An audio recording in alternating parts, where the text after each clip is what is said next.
শোণিতপুৰৰ 17 মাইলত গো মাংস উদ্ধাৰ 15 নং ৰাষ্ট্ৰীয় ঘাইপথৰ দাঁতিত থকা বিছমিল্লা হোটেলখনত উদ্ধাৰ গো মাংসখিনি হোটেলখনত গো মাংস বনাই থকাৰ অৱস্থাতে চাৰিদুৱাৰ আৰক্ষীয়ে জব্দ কৰে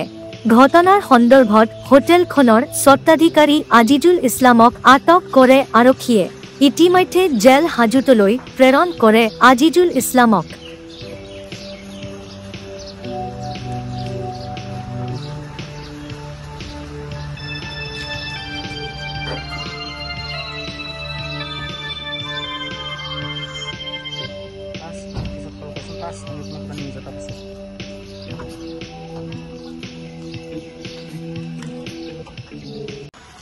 কি নাম আজিজুল ইছলাম ক'ত ঘৰ 17 মাইল